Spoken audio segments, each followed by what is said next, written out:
Okay, let's open in a word of prayer.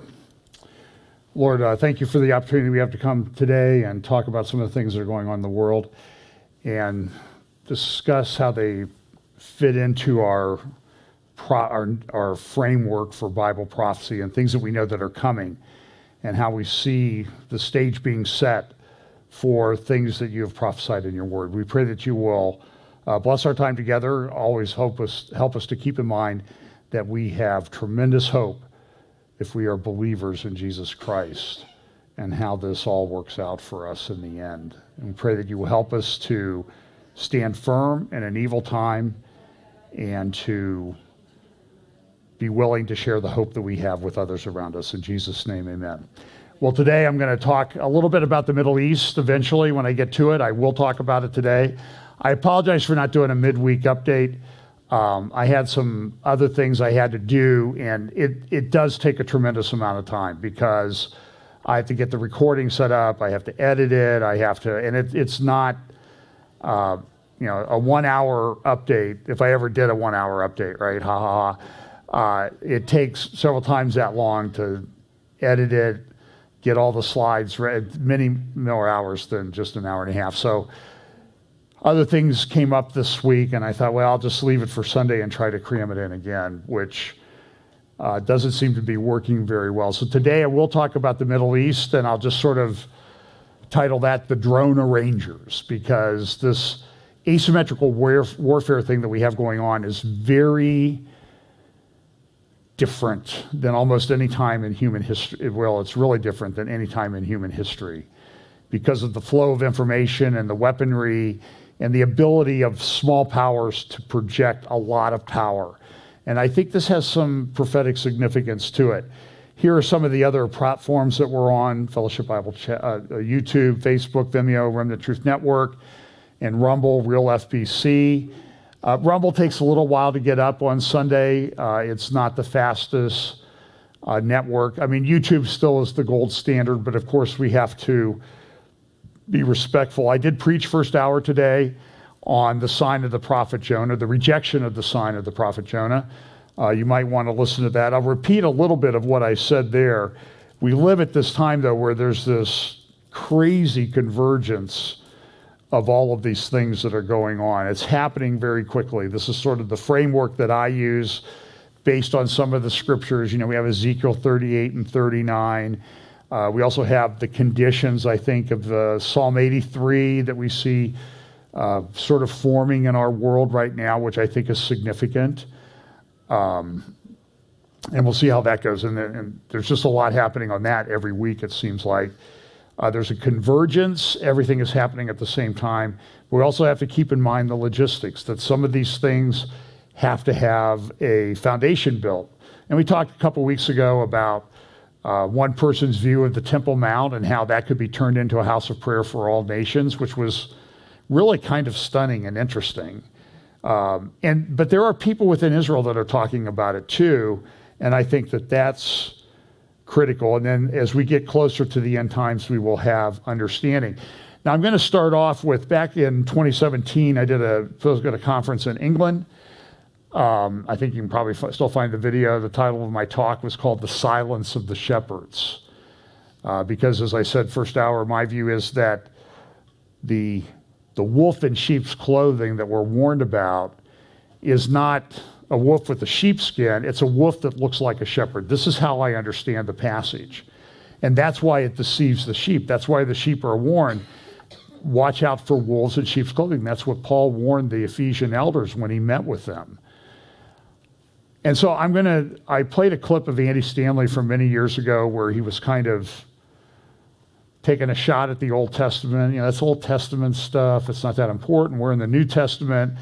And this was one of I don't know how else to say it. This was one of the early heresies of the early church, that the Old Testament had nothing to do with the church. It was all new, and it needed to be replaced. But you could not understand the things that happened with Jesus and his life and sacrifice and feast days and all this thing without understanding that Old Testament and how things were structured.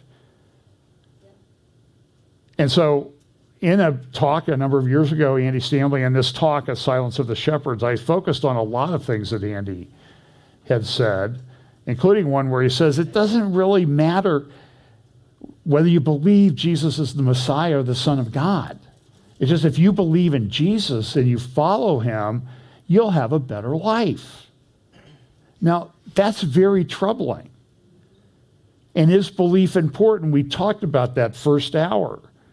And here's a video. This is last Sunday, a sermon titled Paper Walls at North Point Church. And listen, this is what happened when the worship band came out.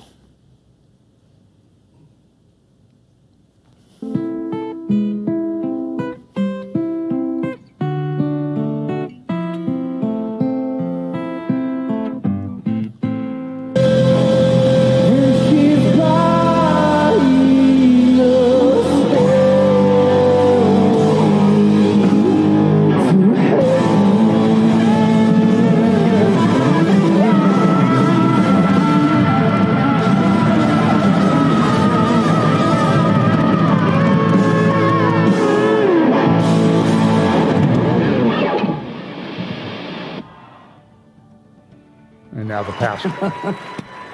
Taylor. Unbelievable. And just so you know, Chris was homeschooled. So there, that'll teach you. You can be seated for just a minute. Unbelievable. Yes, I saw those grins. Pamela Holiday, I think you were the first person. Was Pamela? Who was over here that stood up first? Right here on the corner.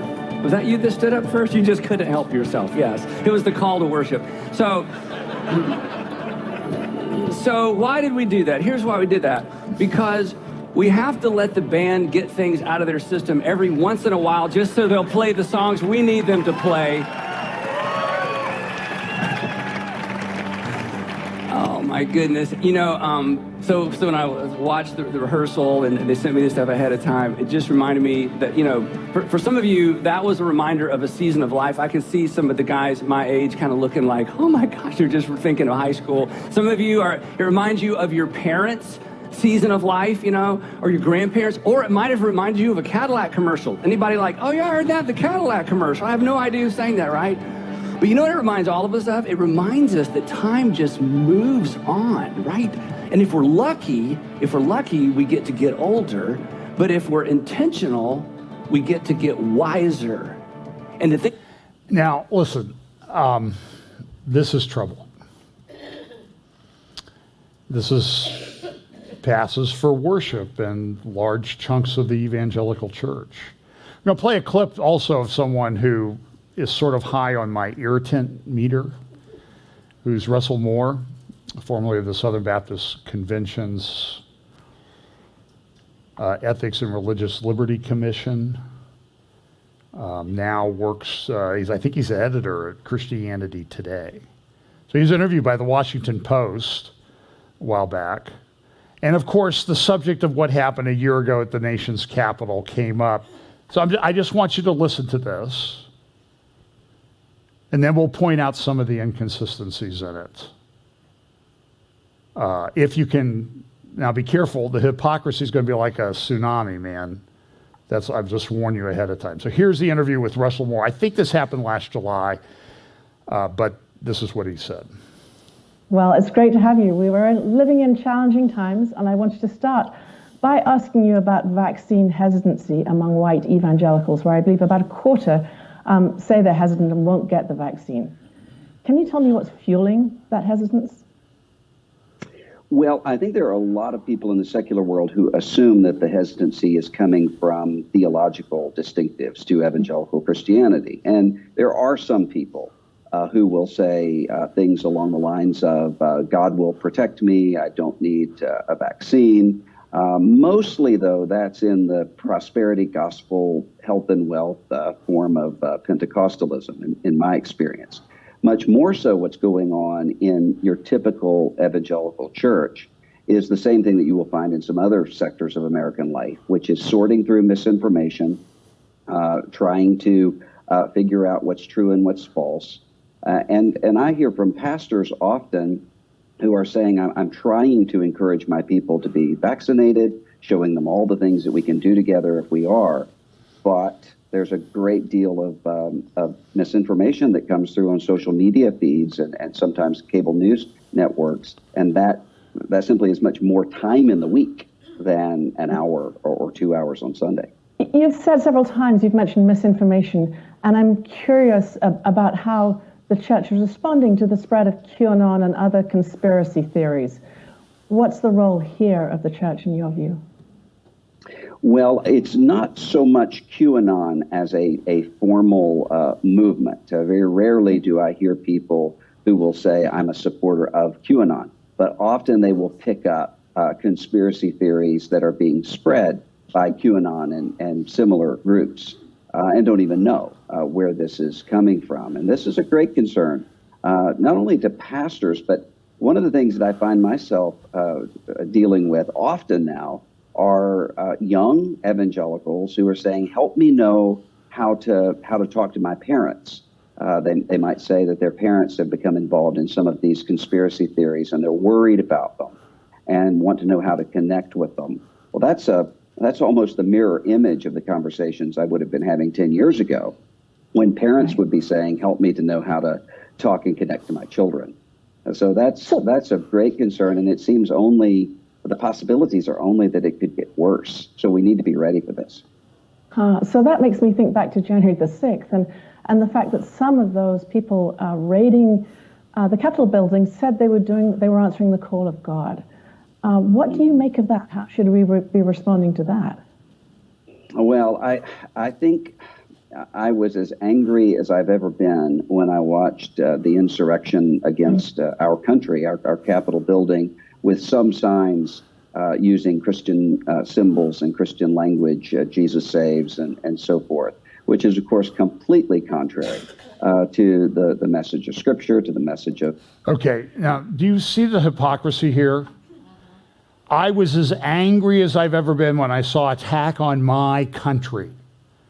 So it's okay for Russell Moore to be upset with what he views as an attack on his country, but nobody else can, because he has the received wisdom of God, I guess. Do you understand why this man is a major irritant to me? Yeah. He says stuff like that. It's what the emergents used to say.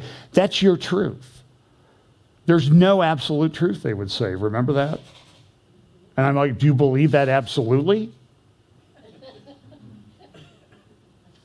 It's sophistry is what it is. And we can disagree about what happened that day, and there'll be court cases that, there are some charges filed this week, and there'll be court cases to sort all that out. And I hope it all comes out. There's 15,000 hours of video that have not been released, even to defendants in these cases. And I know this for a fact. And this is egregious conduct on the part of our government. It's awful. Now, there were awful things that happened that day, but what I want you to keep in mind, though, as we go through this is what I've been talking about. There's this narrative, this constant giving you this certain way of thinking. And anything contrary is evil, it's dangerous. I saw a guy on MSNBC this week. I know I watch it. I know I shouldn't, but it's sort of like when you see a car wreck on the road, you have to slow down and look because everybody else is. But he said the Republican Party is just a front for white terrorists and white supremacists. This is terrible. But people who say that, they get jobs at these networks. It's unbelievable. But it's the narrative that we need to watch out. And so you're going to see these things. Everybody's talking about the world in 2022. And there's this narrative, but at the same time, we know that in the end times there will be lawlessness. Look at this picture. This is Union Pacific Railroad yards in downtown Los Angeles, California. What they did was they broke locks on shipping containers and broke open the packages. And this goes for hundreds of yards along the tracks. And we know that what's happened is, it's unbelievable. I mean, I even saw some videos where they zoomed in on it. You can see the address label. So Union Pacific wrote a letter to the prosecutor in Los Angeles County, this guy named George Garcon. Soros funded, believes in no bail. So people are arrested. So Union Pacific says, here's a quote here down at the bottom, 90 containers. And these are truck, you see them on the back of trucks, one or two. 90 are compromised every day in Los Angeles. In partnership with the LAPD and the Sheriff's Department, we estimate over 100 arrests have been made of active criminals vandalizing them. Union Pacific alone making several dozens of arrests. They have a police force. With our law enforcement partners, we have deterred hundreds of individuals from trespassing. But of all those arrests, however, Union Pacific has not been contacted for any court proceedings started by you, Mr. Prosecutor. What are you doing? And the answer is they're tearing down the system. There was just a big change to sentencing guidelines up in Minnesota that was proposed, and they asked for comment, and there were hundreds and hundreds of comments opposing these guidelines, which will allow violent criminals out of jail almost immediately. And there were, I think, 30 some in favor. Go to Powerline blog and read about that. And the people on the Sentencing Commission, they're just shocked that people would oppose what they're doing. Because we're acting on behalf of God and utopia and right and freedom. And they completely define all the words. So you see all these things, this lawlessness, this Romans 1 mindset. I think I might have mentioned this last week. Here's a picture of the Amy Schneider, who has won the most consecutive Jeopardy games of any female contestant.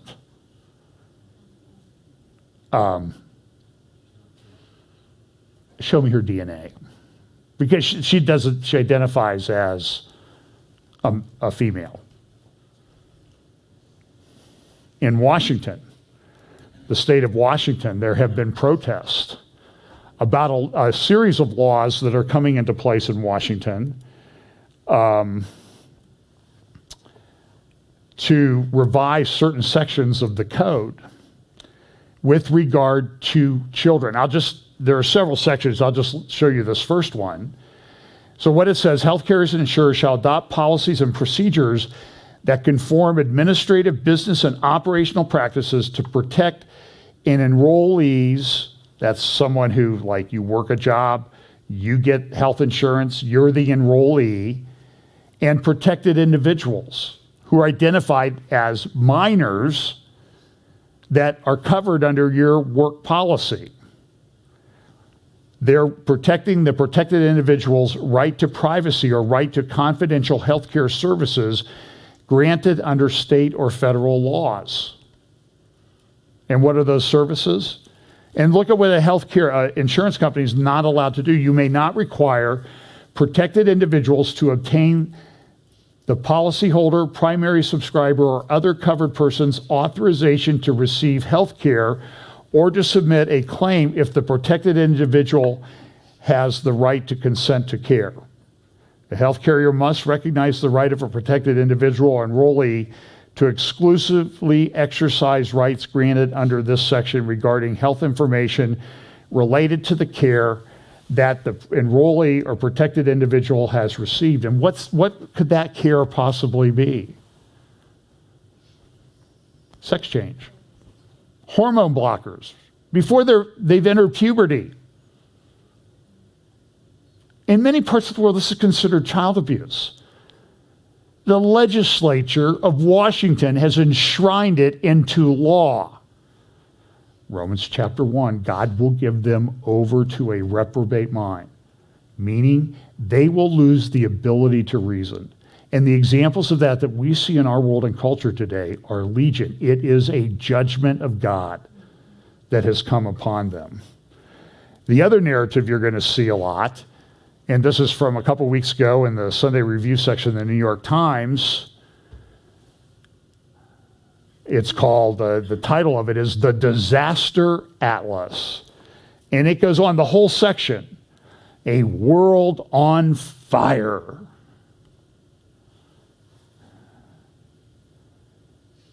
And the pictures they use. So my question is, it's an emergency. It's terrible. Just ask, why Prince Charles? Our children are judging us. Hey, Charles, go deal with your brother. He's got plenty of problems. He's kicked out of the royal family this week, stripped of everything. And he's entitled to his day in court, so he'll go to trial. But everything is global warming. It's the narrative.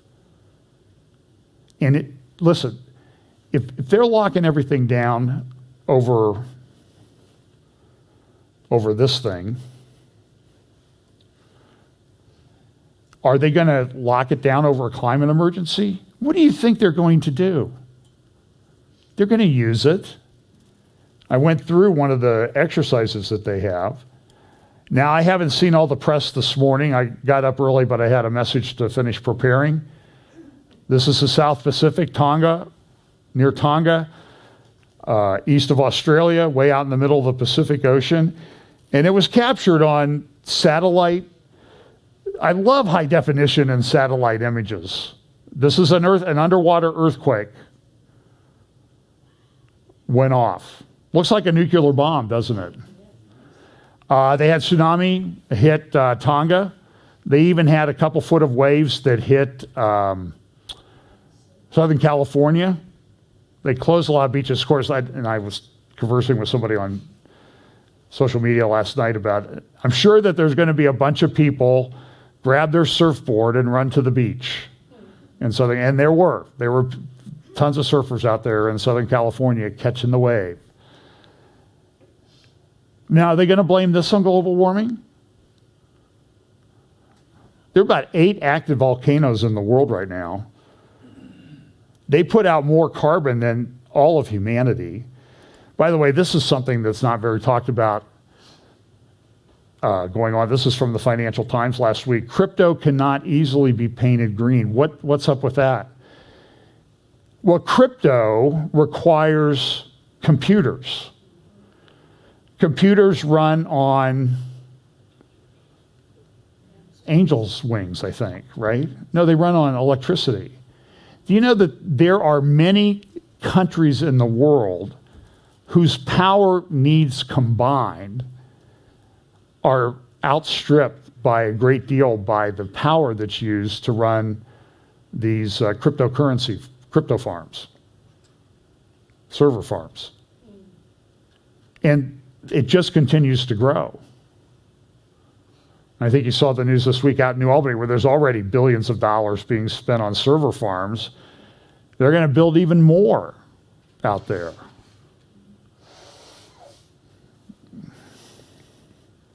So we have this thing we talked about last week. Macron is saying we're going to make it uncomfortable for you. And if you're not getting the state-approved treatment for Charlie Vector 019er, we don't even consider you a citizen. And even the New York Times says he used very vulgar language to talk about the people who've not received the treatment for Charlie Vector 019er. And then Prime Minister Trudeau also talked about it and just said everybody who doesn't do that is misogynistic and racist.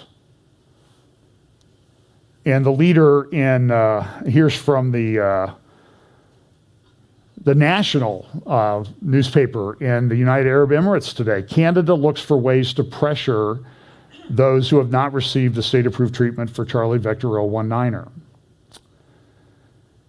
Quebec plans to impose tax on people who do not want that as the country battles Omicron wave.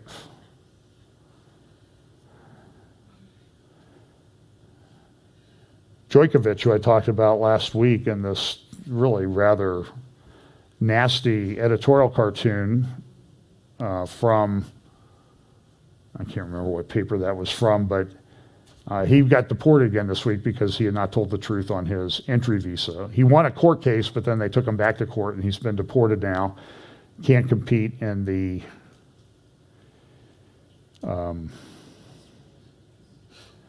that came out of the Washington Post. That was in the Washington Post. I don't think it was their editorial cartoonist.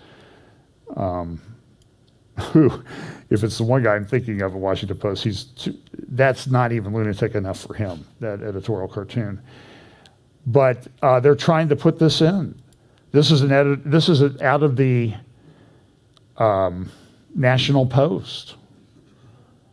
Federal health minister in Canada sees mandatory state-approved treatment for Charlie Vector 019er on the horizon. The Spectator was correct. I mean, the article that they had that I referenced last week, rip up these passports. They're awful. They're totalitarian. Washington, D.C. just put them in place. New York City. Other cities in our country are doing it. In fact, I saw an article someplace. I might come to it later. I apologize if this is out of order, but it just said that, look, it's here in the United States. Here, let me exit out of this and I can find it quickly.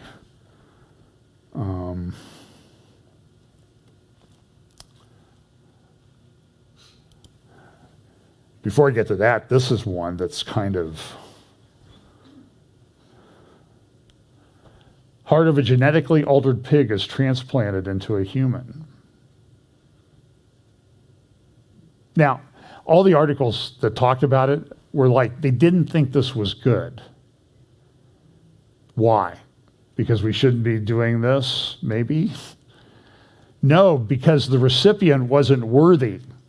He had been convicted of an assault many years ago, so he wasn't worthy to receive this treatment.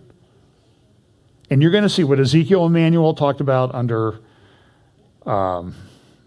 Obamacare when it was coming in. Look it up. The panels, they're happening right now.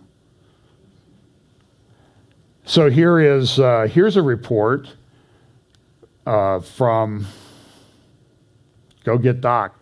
Your free, secured, verified digital passport. In 3 easy steps, you can get secure digital record that you can use for travel, live shows, and employers everywhere. Get a free passport. And this is where we advertise. And here's the first page of the thing. Messages to end are encrypted. So, of course, they're going to protect all of your healthcare information. Thank you for choosing VaxYes, the easiest way to save and use your record for your state-approved treatment for Charlie Vector 019er from your phone. Let's get started. And I'm sort of like, and then, so I clicked on it. Amy showed up, my personal secure assistant. And then I stopped. Clear is also doing this. Some of you may use Clear if you travel a lot to get through the lines at the airport. And what's it say? Come back better with Clear Health Pass. So they moved over into that. And so we have this, so this is the requirement that's happening. This was in a Daily Record in Scotland. Australians are being detained in COVID internment camps for 14 days. If they test positive or suspected positive, should we follow their lead? Should Scotland do this? I don't know what happened, but if you go there now, you won't find the page. It's gone. So before I get to more of the narrative, I will talk about this. China. This is current analysis of global grain stocks, maize, rice, wheat, and soybeans. On the left is the percentage. This is the percentage held by China. So you see maize down a little, but they still hold about 69% of the world's corn stock. Maize, what you call corn. Remember that commercial? Rice, 60%, 50% of wheat, and 37% of soybeans. Held by China. Is that good news? Does that indicate problems? China has a number of problems. This is a report from the South China Morning Post about the demographic problem of China. I don't know if this is... The world's most populous country. According to a 2020 census, China is home to 1.41 billion people. But population experts say the number of working-age people in China is now shrinking at a rapid rate, and that the nation needs to fix the problem fast.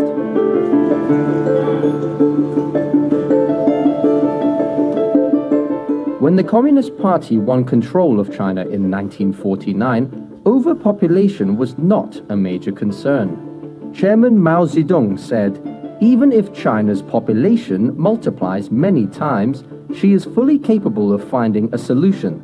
The solution is production."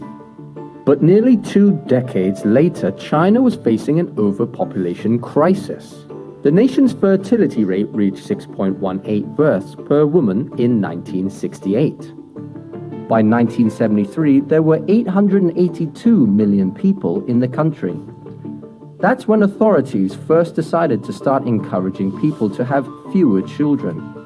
Education campaigns promoted late marriage and fewer births. But in 1979, that encouragement became the law of the land.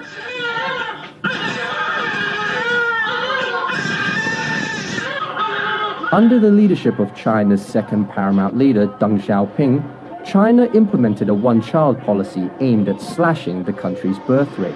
A nationwide propaganda campaign featured banners that appealed to patriotism, with phrases such as "fewer and better births, a service to the nation."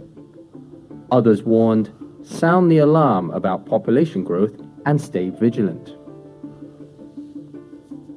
The one-child policy was strictly enforced in cities. Families who had more than one child were punished with severe fines, and their additional children were often denied access to public education and healthcare. Civil servants who violated the policy lost their jobs. Some local governments went as far as carrying out forced abortions and sterilizations of women. But the one-child policy worked. Births per woman went from 2.74 in 1979 to 1.6 in 2005. The pendulum, however, had swung too far in the opposite direction.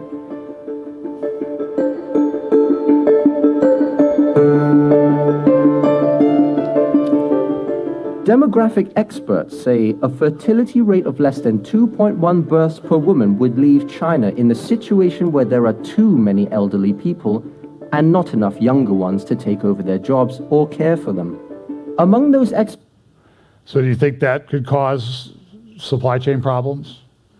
In addition to that, right now, there's an outbreak of COVID across China. Now, they're giving numbers. There might even be some other stuff's breaking out. I haven't been able to confirm that independently yet. It's hard to get information out of China. But they've locked down major cities. Xi'an in north central China. One of the start of the ancient Silk Road of China shut down. 13 million people. 50% larger than New York City. Other cities, Shenzhen, 14 million. Tianjin, just this morning. Shenzhen, 14 million. That's 3 and 4 times the size of Los Angeles. They're major ports. So I'm just telling you that I don't want to be doom and gloom, but I'm just telling you that there are problems that are going to take a while to work out, if they work out.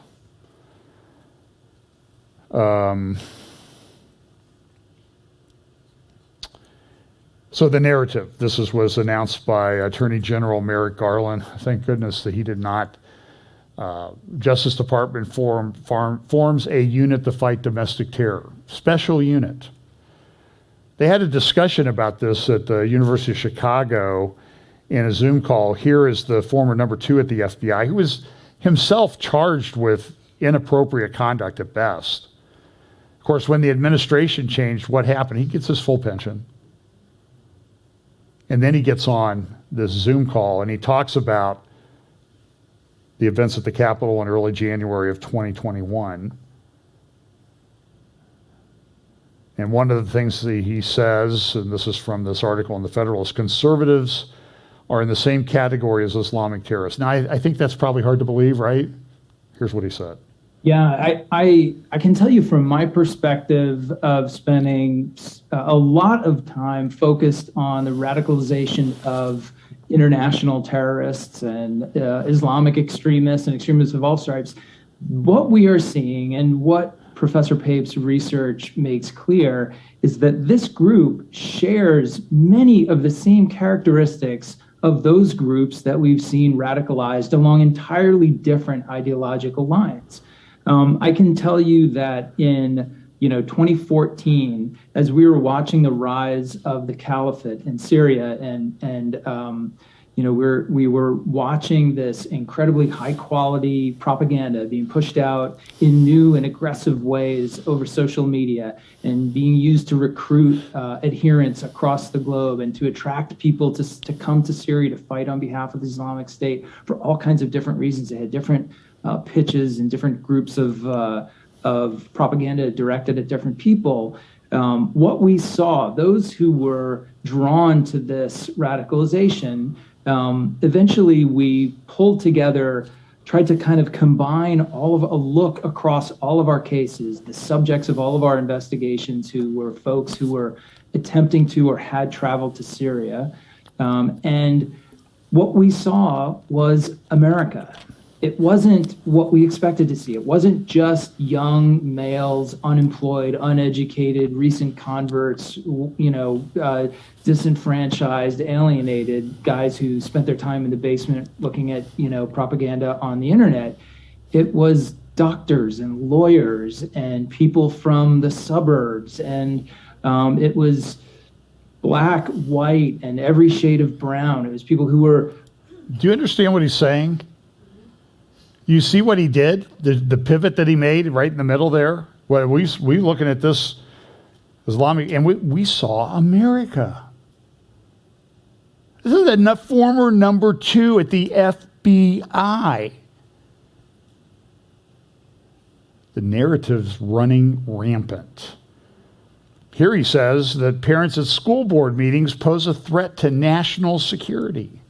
Just make a note. This really reflects back to your very first student question. I think it was Sonia who asked, how do the events on January 6th kind of play out and impact how things are happening across the country? And this shows you, right? It's that basic lie, the falsehood of the stolen election, that central grievance that really fueled the fire on January 6th has been dispatched in a way across the country. And it is that lie that politicians at the state level and the local level are using that lie in order to justify exactly these sorts of legislative changes that are politicizing the voting process and ultimately denying Americans the access to vote, which is, you can't think of anything worse for the future of a democracy. So a solution is more surveillance. There are basic assumptions that underlie your analytical judgments. You take raw intelligence, you put it in front of your best analysts, and they come up with assessments. Or fake dossiers. He knows about those too. That's how we arm our leadership, right, to make decisions. And if those basic assumptions were that we're looking for kind of traditional domestic threats, okay, is the Klan coming? Are the Proud Boys coming? Are the 3%ers coming? Or is Antifa coming? And not seeing that clearly, they may have been looking in the wrong direction. It's those very fundamental assumptions about what constitutes a threat that I think could be the most impactful. Okay, I can't stand it anymore of that. So listen, back in January or July of last year, This tweet appeared from the FBI. Family members and peers are often best positioned to witness signs of mobilization to violence, because they were coming out with a report, something to control the narrative about these people. Now, it's interesting because you heard McCabe say, well, when we were investigating ISIS, we saw America. And this is exactly what the FBI believes now. Look at the images.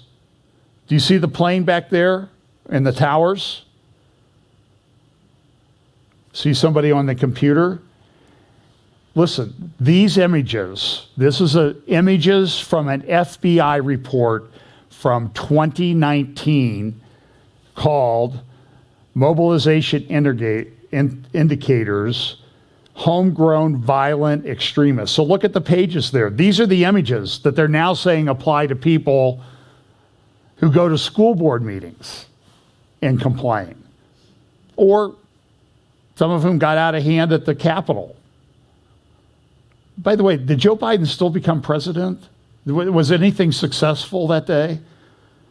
It probably hurt the people that opposed it. But anyway, and so this is from that thing. Look, preparing to travel to fight with or support terrorist groups. But now the FBI takes that, and it's like domestic, homegrown violent extremism. Watch your neighbor lawyer, your neighbor doctor, your neighbor school teacher, your neighbor person who disagrees with the government. Do you understand? I'm trying to tell you this is extremely serious stuff. And I know you get it. It's just so frustrating. And they're trying to control information.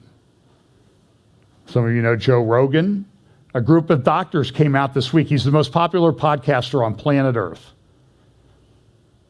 Did an interview with a doctor, went viral. YouTube took it down. It's got millions and millions of views. He's got millions of followers. So this group of doctors went to Spotify, his main podcast outlet, and said he is a menace to public health. Doctors demand Spotify puts an end to COVID lies on the Joe Rogan Experience. Saw a report of a doctor in Maine. Now, I don't know the whole story. I'm just going to tell you what I know about it. He was prescribing certain medications in response to Charlie Vector. His license is now suspended, and he's been ordered to undergo psychological counseling. That is in Maine today. Go look it up. Fact. And the counseling is because, well, you know, he might have a trouble with drugs or alcohol. That's why he's doing this. I'm telling you, folks, we're in deep problems. You heard about this thing yesterday? A synagogue held hostage. Guy took over. You can guess which religion he follows. Took a synagogue over. A Jewish synagogue. And he was killed when they finally got control of the situation, and the hostages were freed. So here we go, the FBI. The FBI today, they come out because this just happened. Body's not even cold yet. Hostage taker was not focused on the Jewish community. The FBI says the man who held hostages for hours inside a Texas synagogue was specifically focused on an issue not directly connected to the Jewish community. Now listen.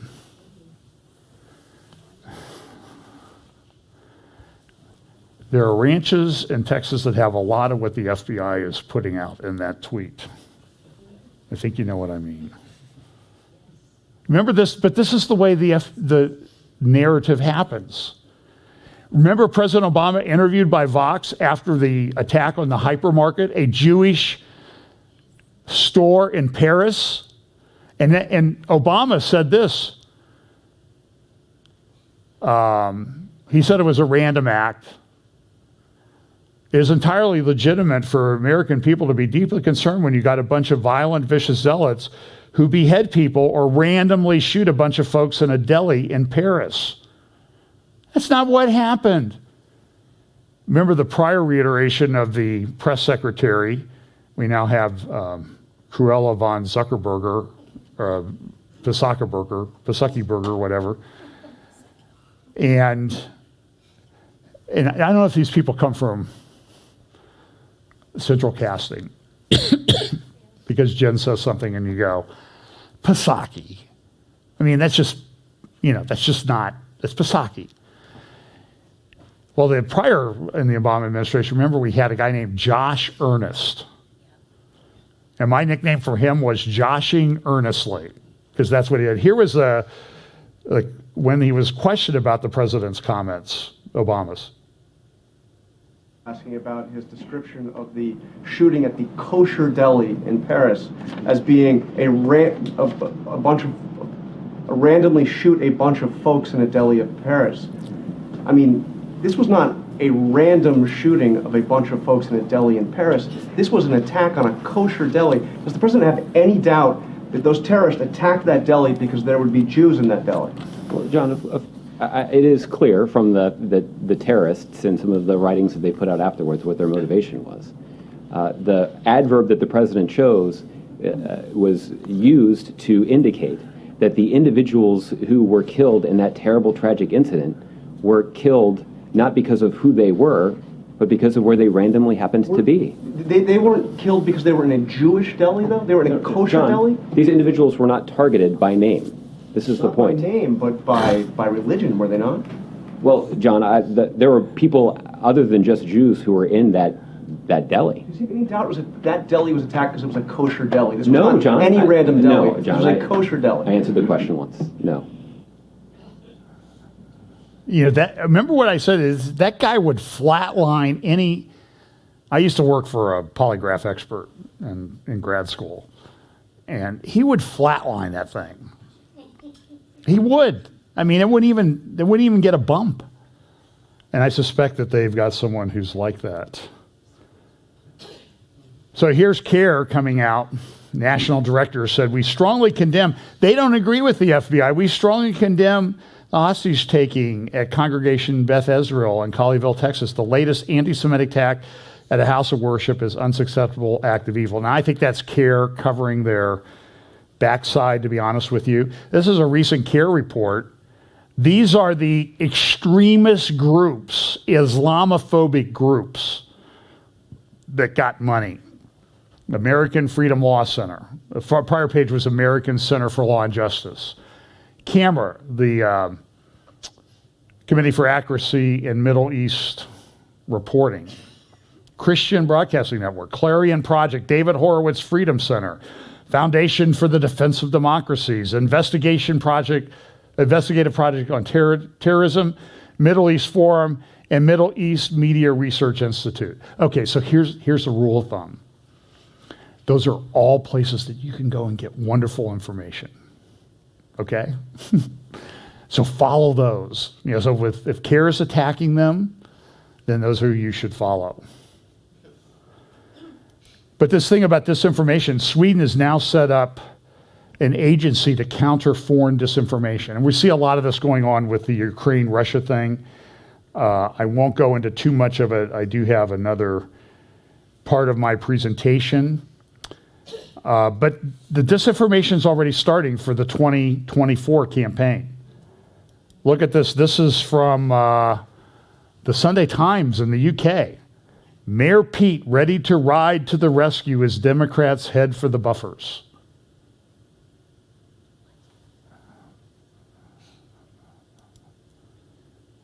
That'll scare Putin. Over half of Europe could be infected soon. This thing's really running rampant. I mean, it's impossible to find somebody who doesn't know somebody who's got Charlie Vector now of any different strains. And I have a lot of friends that I know people in the hospital suffering, people recovering. This is not something to be dismissive of. It is an issue. Here's from the Financial Times the other day. PSYOPs are a crucial weapon in the war against disinformation. So in modern warfare, what are they saying? You have to control the narrative. That's a big deal. So when you look through the reports that I've cited you from INSS in Israel and other reports that talk about a coming Middle East war, or you look at things from the Institute for Study of War that talk a lot about Russia and Syria, and particularly Russia and Ukraine. One of the things they talk about is we're in an age of asymmetric warfare, and one of the asymmetric issues is controlling information, control the narrative. So you need to understand, in other words, propaganda. So you just need to really have your filters on high to be able to sort through these things. So this is a Swedish report where they come out with the committee that they set up, and it's titled on the right, psychological defense. Do you see what it is? This is our mission. We're psychologically defending people, because people can get misled. Except, not everybody could be misled. Andrew McCabe cannot be misled. Ilhan Omar, Rashida Tlaib, the Squad, they cannot be misled. Joe Biden can't be misled.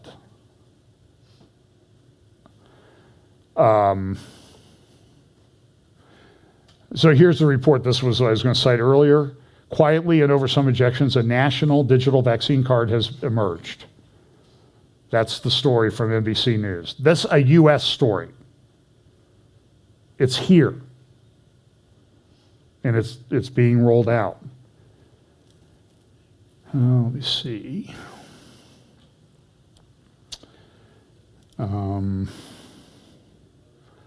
So China's shutting down, Hong Kong shutting down because of the zero COVID policy. Their ports, their economy, they've taken away all the democratic freedom newspapers and that type of thing. China's really ramping down, and now they're closing down major cities, such as these ports. That's Jian on the right. That's where they have those terracotta warriors that they found a number of years ago. Great preservation of history, but massive ports are being shut down. It's a problem, and it's going to cause supply chain issues. You violate protocol in China, you go to jail. Now, you might have thought I was talking about Australia there, or Quebec, or other parts of Canada. So here's a narrative thing that's coming. Starts tomorrow. The Davos conference, it's going to be virtual this year. You can probably go to World Economic Forum, weforum.org, or .com, I think it's .org, and watch the sessions. They go all week this week, the virtual sessions. And so here's our guest updater this week, this columnist in the Times, the Financial Times in the UK, said, don't deride the Davos prophets of doom. They might actually be talking. So, I mean, listen, if you think I'm negative Nelly, at least I don't put out these slick PDFs. I show you these slick PDFs. So here's the new 2022 report, Global Risk. This is from the people at Davos. Global Risk 2022, Worlds Apart. Disorderly climate transition. We have climate problems, but getting to green is really going to be disruptive. And I agree with that. Look at this, digital dependencies and cyber vulnerabilities. And they talk about cyber attacks that are coming. And I think they're correct. A lot of bad actors in the world. Here's another one that they see. This sounds like it's Soros funded.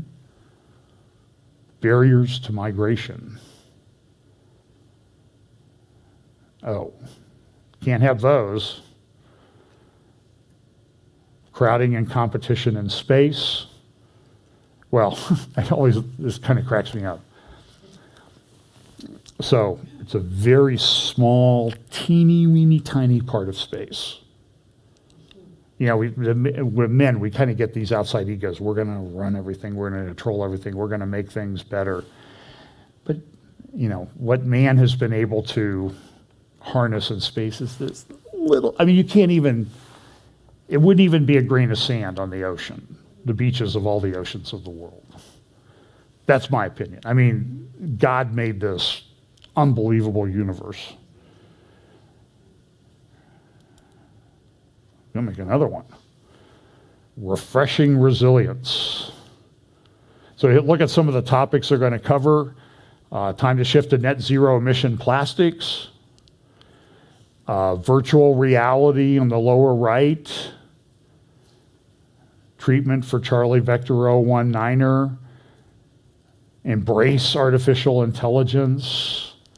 These are some of the topics that you can go and watch this week. I would watch it, you know. Here's Melanie Phillips. She has an interesting article. This kind of relates to the lawless thing. So what happened in England last year was some people went to, in Colston, they went to, I think, a university, and they found a statue of someone who is now not politically correct. They were filmed tearing it down, dragging it down, and throwing it in the river. I think they threw red paint on it too. So they had a jury trial this week. They were found not guilty. And Melanie is a little bit, she called it a perverse jury verdict, perverse jury verdicts, because there's been a number of other of these cases. Now, in the United States, we have this concept called jury nullification. It's rarely used, but it's becoming very, very used because, well, we don't like that law, and our motives were pure to destroy the statue, so you can't convict us. And now we're at the point where they probably wouldn't even be charged today. Troubling. This is another troubling story from City Journal. I showed you the video of the Indiana insurance guy last week who said that their death claims are up. Look at this. United States now averages 275 drug-related deaths per day, largely from synthetic opioids, such as fentanyl. And so the whole system's breaking down. Look, and so what they found, though, is that it's largely a male problem. You see the increase in drug-related deaths on the left, and on the right, it looks like marital status. And so what they're finding, so you see the yellow line going way up, that is males, drug-related deaths increasing, largely single, young adult males. This is a big problem. Here's another chart. Prime age male drug-related deaths per 100,000. And you see if you're single or divorced, your drug-related deaths have really skyrocketed. In both communities, white, much worse than African-American communities. Married, it's gone up a little bit, but not too much. And then this is 2010 to 2020.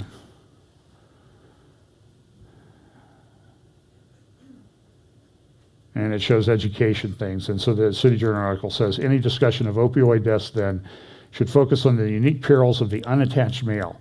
Some scholars have indeed pointed out the trend. And it's a problem. There's another one. This is from Wall Street Journal yesterday. Tech giants are starting to control over half of the fiber optic cables around the world. We always talk about the internet. Well, what is the internet? Well, it's phone lines, it's cables, and who put them in place? Well, now the tech companies have so much, they're going to control over 50% of fiber optics. How do you think that's going to go when those guys are controlling who gets to access the fiber optic cable?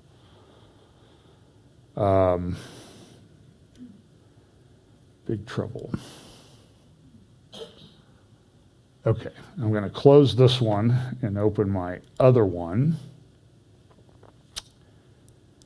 Let's see.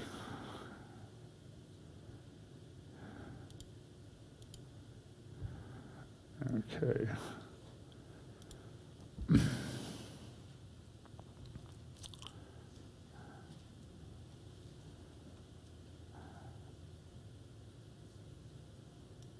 Okay, so here's the geopolitics.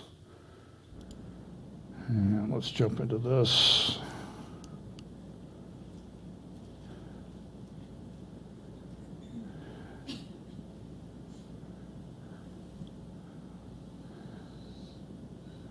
Well, I need to talk about the Supreme Court case, the vaccine mandates. Rats. It was in my other presentation. I'll just tell you what happened. So the Supreme Court had oral arguments last week. They issued a decision on the vaccine mandates, and came down Thursday or Friday. And so on the OSHA rule, OSHA put out a rule, said 100 or more employees, you have to require state-approved treatment for Charlie Vector 019 or weekly testing. And then also mask. That was struck down as, the court stayed any enforcement of that and sent it back to the lower court for more proceedings. So it's not over yet, but they just said, the federal government, you're not going to win this one. But that doesn't mean the federal government's not going to try. I'm just telling you that's what the Biden administration wants to do. The other was a mandate for healthcare workers in facilities that receive Medicare, Medicaid funds, which is like every medical facility on the planet. The healthcare workers have to be have received the state-approved treatment for Charlie Vector 019er. There's a significant percentage that refuse it. They're getting fired all over the place. And private employers can do what they want, by the way, even without the OSHA rule. Citibank came out and said, hey, if you don't get it, I'm sorry, you're fired. So it's up to the individual employer, and many are, and because Biden comes out and says, they say these things like, you better do this, Mr. Employer. And so the employer's there sitting there thinking like, what happens if the weight of the federal government comes down on me? It's like what the president said this week about this information. Hey, you internet companies, you better do a better job. Subtext, if not, we're coming after you. So they took One American News off of DirecTV, took it off their network, One American News. This is troubling. So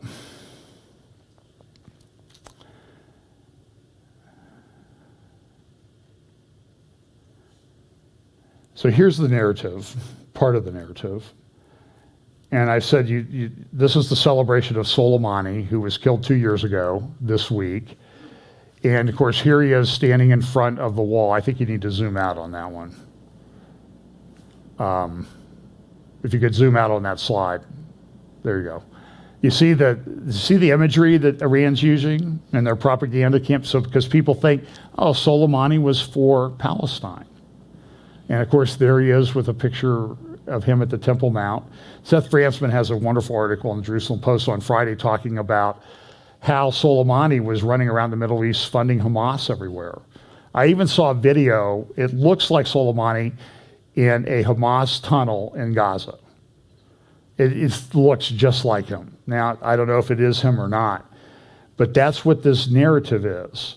And so they took over the Jerusalem Post website, and they put up this picture of that explosion down there. I'll show you the whole video in just a moment, is the Dimona nuclear reactor in Israel. And you see the missile, and the missile is coming out of Soleimani's ring. That was essentially what they used to identify the body after the rocket attack outside the Baghdad airport 2 years ago. But you see the imagery that they're using? And again, this is, we used to use slingshots, now we're coming after you with power.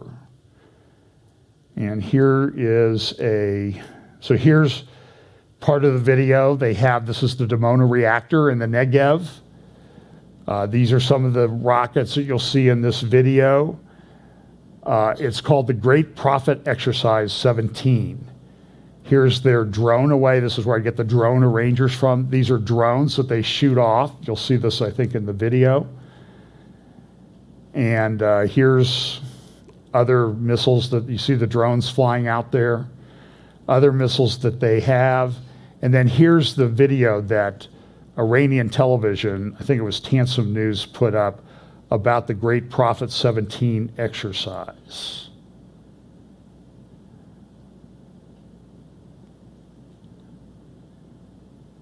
Oh, there it is. That's Dimona.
Fly to Dimona.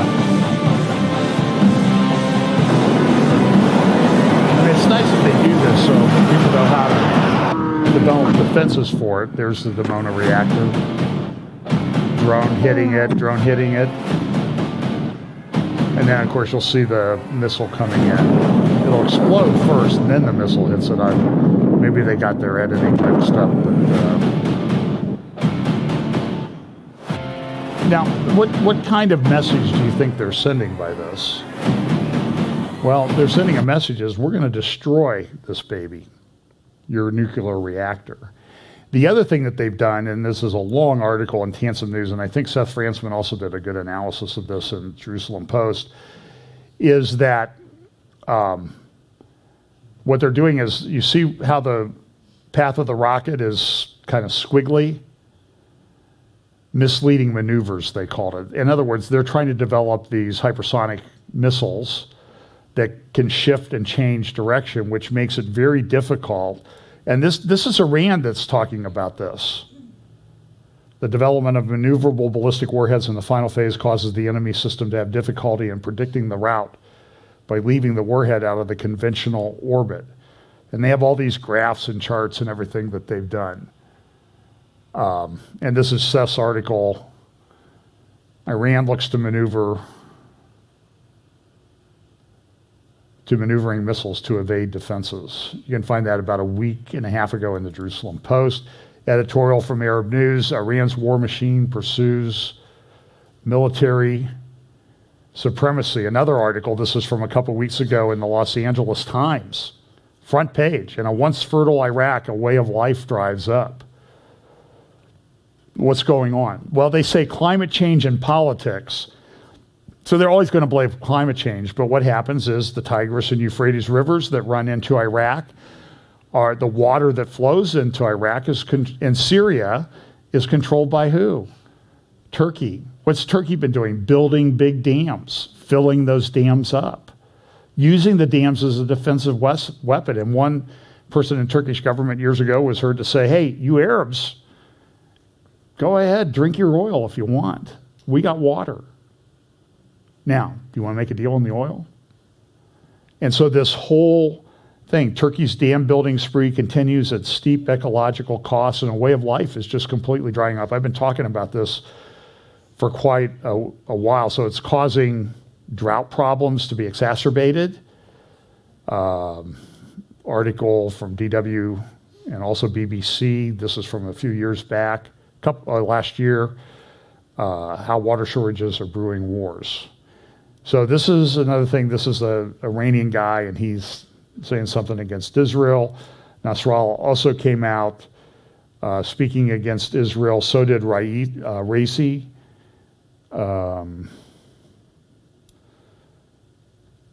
Talk about this. This is that's crypto mining. Never mind. This is, by the way, I mentioned crypto mining. That's a crypto mining server farm.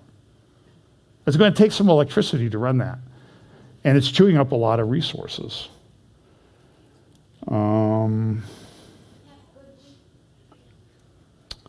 Let's see here.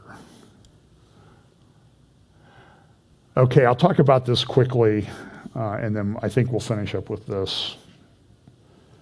And I'll try to follow up with a midweek update, but I'll tell you, it's just getting harder and harder. Hang on, I have a bunch of, okay, so Ukraine and Russia. This is a situation that needs to be watching because there could be a major war. Russia's supposedly moving more troops in. This is a report.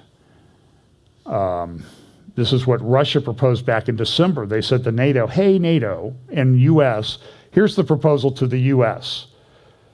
The United States of America shall not establish military bases in the territory of the states of the former Union of USSR, Soviet Union, that are not members of the North Atlantic Treaty. Another thing that says the parties shall refrain from flying heavy bombers equipped for nuclear or non-nuclear armaments or deploying surface warships of any type in certain areas. This is Russia's proposal. It sounds like they've adopted the Iranian method of negotiations, and they also put out a similar proposal to NATO. These things came out in December. They had talks in Geneva. The talks have broken down. They're supposedly still talking. This is a graphic, I think, from last Sunday's New York Times about where Russia has deployed troops. Here's what it looks along the border of Ukraine. Here, this is another Russian military encampment. You can see that all these articles, they're putting weaponry near this. And then we had the thing that happened in Kazakhstan. And in Kazakhstan, they had this attempted revolution riots. Russia says it was caused by Western agents. The United States denies it. But what Russia did was they sent some of their military in there and they kind of cleaned the problem up in a couple days and then left. Because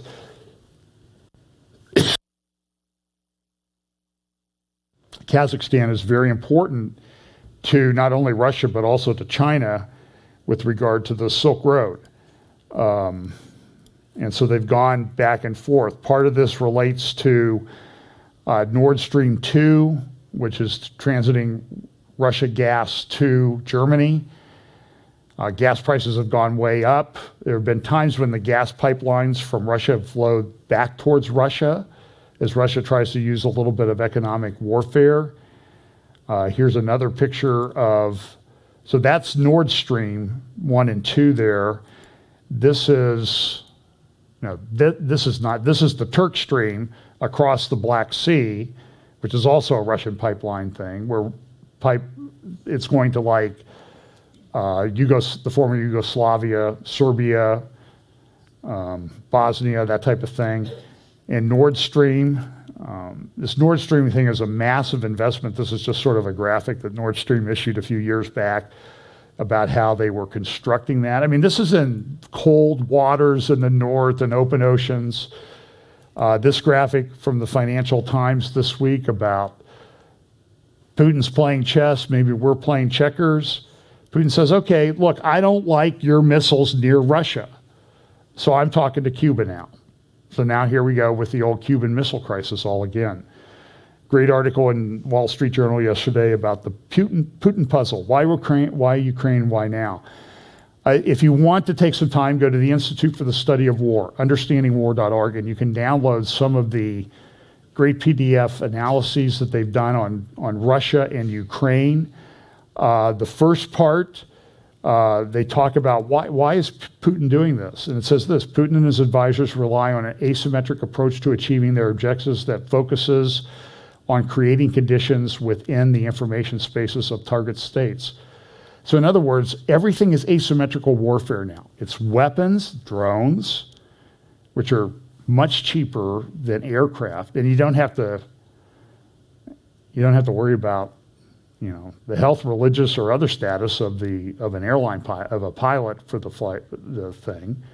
You just run it from a bunker someplace.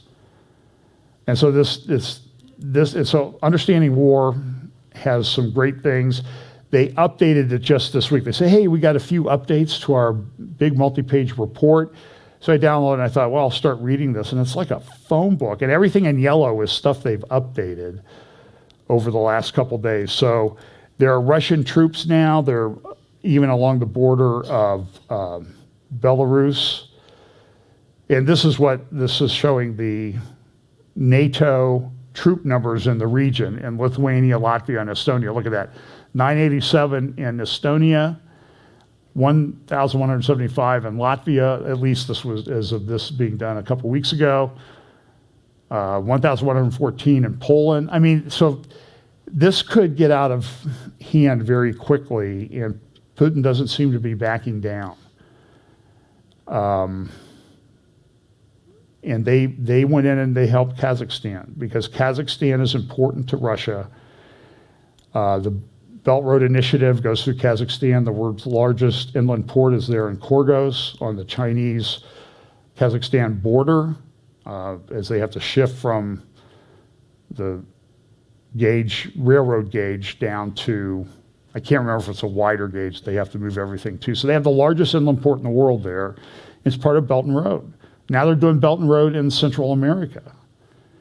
And Russia has a problem. I will just say this. So sometimes Russia's right. Russia came out and said, hey, U.S., you go into Iraq and you take out Saddam Hussein. We don't like him. He's a tyrant. He's awful. But what fills his place when he's gone? Well, what have we had for 20 years now almost? We've had major problems. And it doesn't seem to be getting any better. Putin himself has an Islamic problem because Islamic families are producing way above what Russians are. It's shifting the population demographic. Turkey could lose out big in all this. It's a major problem. I do want to talk about one more thing. So here's Haftar. He's one of the dictators that's trying to control Libya. He spent a couple hours at Ben Gurion Airport. Well, at least his plane did yesterday. Why's that?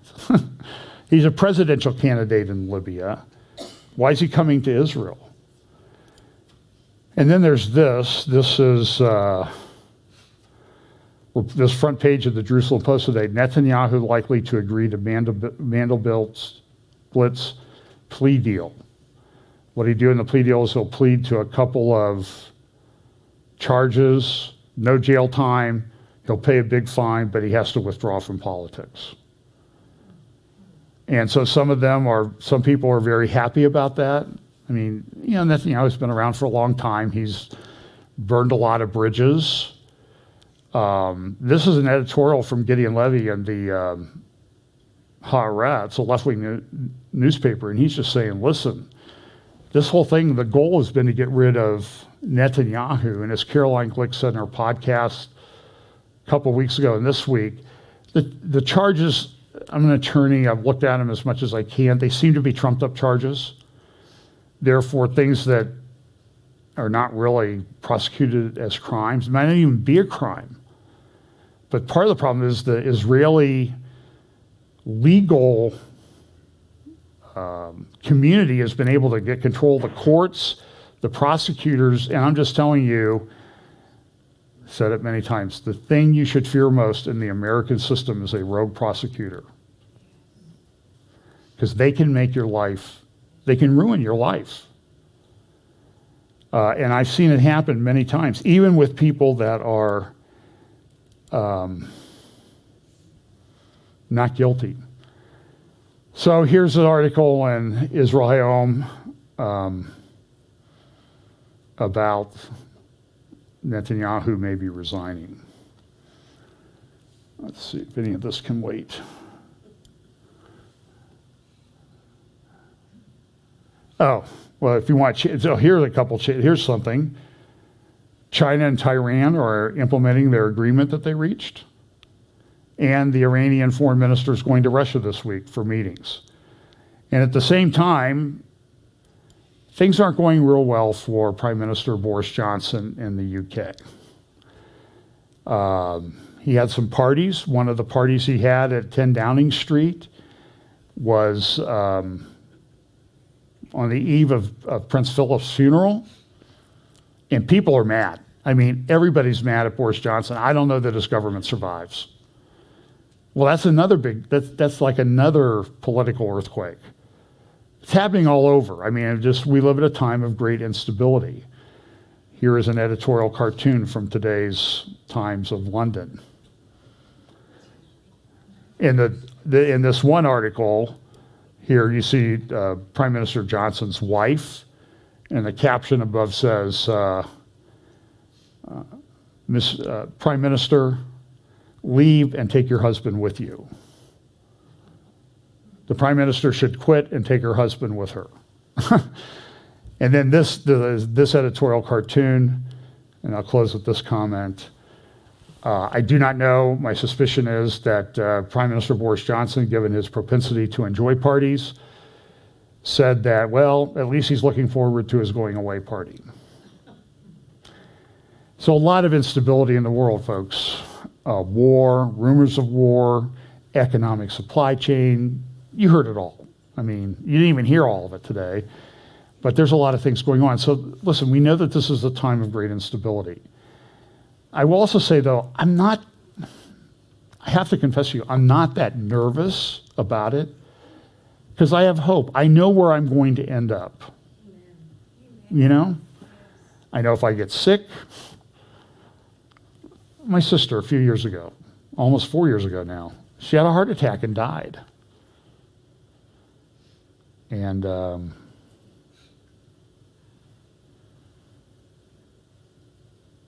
so she's with the Lord. That was kind of hard. I mean, I'm sad, but she sees. I've seen a lot of Christian leaders dying from various causes, including this COVID. But, you know, in some way, they're getting blessed by the Lord. So listen, what's the old saying we talk about all the time from 1 Corinthians? Be strong in the faith, stand firm in the faith, act like men. Share the gospel with those around you. Let them know what's happening. Because I think secular people are looking around there saying, what is going on? And I think we have the answer. So let's pray. Father, thank you so much for your word. We pray that you will empower us with your Holy Spirit to stand firm in the faith and act like men and to put on the whole armor of God so that we can be able to withstand the wiles of the devil in this time that we live. Give us strength, give us wisdom, give us strength and power. In Jesus' name, amen.